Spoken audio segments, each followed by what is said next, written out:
പാലക്കാട് പുതുനഗരത്തിൽ വീട്ടിലുണ്ടായ പൊട്ടിത്തെറിയിൽ പരിക്കേറ്റ ഷെരീഫിന്റെ രാഷ്ട്രീയ പശ്ചാത്തലം പോലീസ് പരിശോധിക്കുന്നു. പൊട്ടിത്തെറിച്ച പന്നിപ്പടക്കം കൊണ്ടുവന്നത് ഷെരീഫ് എന്നാണ് ഇപ്പോഴത്തെ സംശയം.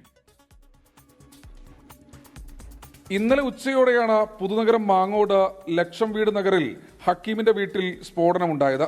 മറ്റൊരു വീട്ടിലെ മരണാനന്തര ചടങ്ങിൽ പങ്കെടുക്കാനെത്തിയ പുതുനഗരം സ്വദേശി ഷെരീഫ് തൊട്ടടുത്ത വീട്ടിൽ താമസിക്കുന്ന സഹോദരി ഷഹാനയെ കാണാനെത്തിയപ്പോഴായിരുന്നു സ്ഫോടനം. സ്ഫോടക വസ്തു ഷെരീഫ് തന്നെ ഈ വീട്ടിലേക്ക് കൊണ്ടുവന്നതാകാമെന്നാണ് പോലീസ് കരുതുന്നത്. പന്നിപ്പടക്കം എടുത്തുവെക്കുമ്പോൾ സ്ഫോടനമുണ്ടായി ഷെരീഫിനും ഷഹാനയ്ക്കും പരിക്കുപറ്റിയെന്നാണ് കരുതുന്നത്. ഷെരീഫിന്റെ രാഷ്ട്രീയ പശ്ചാത്തലവും പരിശോധിക്കുന്നുണ്ട്. ഷെരീഫ് സ്ഥിരമായി പന്നിപ്പടക്കം ഉപയോഗിച്ച് പന്നികളെ പിടിക്കാറുള്ളതായി പോലീസിന് വിവരം ലഭിച്ചു. മൊഴി നൽകാൻ സഹോദരി ഷഹാന തയ്യാറാകുന്നില്ലെന്നാണ് പോലീസ് പറയുന്നത്. ഒന്നിലേറെ പന്നിപ്പടക്കം വീടിനകത്ത് പൊട്ടിയെന്നാണ് പോലീസ് വിലയിരുത്തുന്നത്. അതേസമയം ഷെരീഫിന് SDPI ബന്ധമുണ്ടെന്ന് BJP ആരോപിക്കുന്നു. 24 പാലക്കാട്.